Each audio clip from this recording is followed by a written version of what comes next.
की जिंदाबाद जिंदाबाद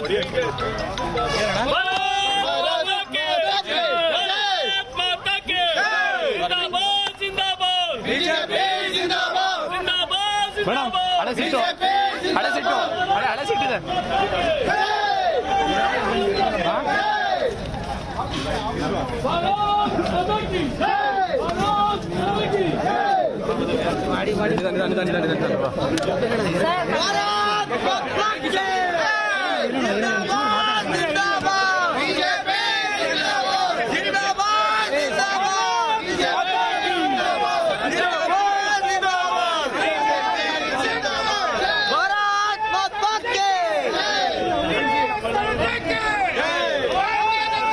ಮುಟ್ಟಿಸಿದ ಶಿವಮೊಗ್ಗ ವಿಧಾನ ಪರಿಷತ್ ಕ್ಷೇತ್ರದಲ್ಲಿ ಬಿಜೆಪಿ ಅಭ್ಯರ್ಥಿ ಡಿ.ಎಸ್. ಅರುಣ್ ಅವರು ಗೆಲುವನ್ನು ಸಾಧಿಸಿದ್ದಾರೆ. ಹಾಗಾಗಿ ಇವತ್ತು ಬಿಜೆಪಿ ಅಭ್ಯರ್ಥಿ ನಮ್ಮ ಜೊತೆ ಇದ್ದಾರೆ.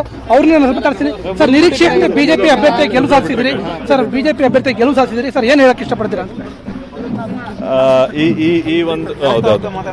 ಈ ಒಂದು ಗೆಲುವು ಕಾರ್ಯಕರ್ತರ ಗೆಲುವು, ನಮ್ಮ ನಾಯಕರುಗಳ ಗೆಲುವು, ನಮ್ಮ ಸಂಘಟನೆಯ ಗೆಲುವು, ನಮ್ಮ ಮತದಾರರ ಗೆಲುವು. ಸರ್, ಈಗ ಇಷ್ಟು ಅಂತರವನ್ನು ನಿರೀಕ್ಷೆ ಮಾಡಿದ್ರ ನೀವು ಅಂತ? ಖಂಡಿತವಾಗ್ಲೂ ನಿರೀಕ್ಷೆ ಇನ್ನೂ ಜಾಸ್ತಿ ಇತ್ತು.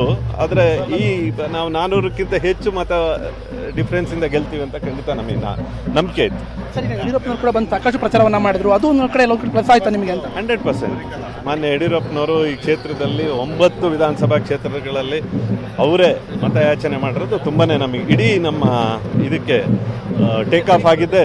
ಅಲ್ಲಿಂದ ನಮ್ಮ ಈಶ್ವರಪ್ಪನವರು, ಜ್ಞಾನೇಂದ್ರ ಅವರು, ಸಂಸದರು, ಎಲ್ಲ ಶಾಸಕರು ತುಂಬ ಒಳ್ಳೆ ಪ್ರಯತ್ನವನ್ನು ಮಾಡಿದ್ದಾರೆ. ಒಟ್ಟು ಟೀಮ್ ಎಫರ್ಟ್, ಆ ಟೀಮ್ ಎಫರ್ಟ್ ಇಂದ ಇವತ್ತು ಆಗಿದೆ. ಆರಂಭದಲ್ಲಿ ಕಾಂಗ್ರೆಸ್ ಅಭ್ಯರ್ಥಿ ಯಾರಿಗೂ ಪರಿಚಯ ಇಲ್ಲ ಅಂತ ಹೇಳ್ತಾ ಇದ್ರು. ಪರಿಚಯ, ಇದು ಭಾರತೀಯ ಜನತಾ ಪಕ್ಷ ಪರಿಚಯ ಆಗಬೇಕಾಗಿಲ್ಲ, ಒಬ್ಬ ಕಾರ್ಯಕರ್ತ ಪರಿಚಯ ಆಗಬೇಕಾಗಿಲ್ಲ. ಹಾಗಾಗಿ ನಾನು ಕಾಂಗ್ರೆಸ್ ಅವರು ಏನು ಹೇಳಿದ್ದಾರೆ ಅನ್ನೋದನ್ನ ನಾನು ಯಾವುದೇ ಟೀಕೆ ಇದಕ್ಕೆ ಹೋಗೋದಿಲ್ಲ. ಇನ್ನೇನಿದ್ರು ಮುಂದಿನ ದಿನಗಳಲ್ಲಿ ಪೂರಕವಾಗಿ ಏನು ಕೆಲಸ ಆಗಬೇಕು ಅದನ್ನ ಮಾಡಿ. ನಿಮ್ಮ ತಂದೆಯವರು ಕೂಡ ವಿಧಾನ ಪರಿಷತ್ ಸದಸ್ಯರಾಗಿದ್ದು, ನೀವು ಕೂಡ ಈಗ ಅದೇ ಕ್ಷೇತ್ರವನ್ನು ಪ್ರತಿನಿಧಿಸಿದ್ರಿ. ಏನು ಅನಿಸ್ತದೆ ಸರ್? ಅವರು ವಿಧಾನ ಪರಿಷತ್ತಿಗೆ ಹೋಗಿದ್ದು ಪದವೀಧರ ಕ್ಷೇತ್ರದಿಂದ. ನನಗೀಗ ಸ್ಥಳೀಯ ಸಂಸ್ಥೆಗಳ ಜನಪ್ರತಿನಿಧಿಗಳ ಒಂದು ಅವಕಾಶ ಸಿಕ್ಕಿದೆ. ಒಂದು ಸ್ವಲ್ಪ ಡಿಫ್ರೆಂಟ್ ಆಗಿದೆ. ಅದೇ ಥರ ನಾನು ಬೇರೆ ರೀತಿ ಯೋಚನೆ ಮಾಡಿದೆ. ಈ ಕ್ಷೇತ್ರದಲ್ಲಿ ಮುಂದಿನ ಕ್ಷೇತ್ರದಲ್ಲಿ ನಿಮ್ಮ ಕಾರ್ಯಾಚರಣೆ ಕಾರ್ಯಕ್ರಮ ಹೇಗಿರ್ತವಂತ? ಖಂಡಿತ ಈ ಪಂಚಾಯತನ್ನ ಬಲಿಷ್ಠವಾಗಿ ಮಾಡಬೇಕು, ಅಲ್ಲಿಗೊಂದಷ್ಟು ಯೋಜನೆಗಳನ್ನು ತಗೊಂಡೋಗ್ಬೇಕು ಅಂತ ಇದೆ. ಆರೋಗ್ಯ ಮತ್ತು ಶಿಕ್ಷಣಕ್ಕೆ ಒಂದಷ್ಟು ಅವಕಾಶ ಮಾಡಬೇಕು ಅಂತ ಇದೆ. ಖಂಡಿತವಾಗ್ಲೂ ನಾವು ಮಾಡ್ತೀವಿ. ಸರ್, ಈಗ ಕಾರ್ಯಕರ್ತರಿಗೆ ಮತ್ತೆ ಮುಖಂಡಗಳಿಗೆ ಕೊನೆಯದಾಗಿ ಏನ್ ಹೇಳಕ್ ಬಯಸ್ತೀರಾ ಅಂತ? ಅವ್ರು ಮಾಡಿರುವಂತಹ ಶ್ರಮ, ಅವ್ರು ಪಟ್ಟಿರುವಂತಹ ಶ್ರಮಕ್ಕೆ ಹೃತ್ಪೂರ್ವಕವಾದಂತಹ ಧನ್ಯವಾದಗಳನ್ನು ಹೇಳಲಿಕ್ಕೆ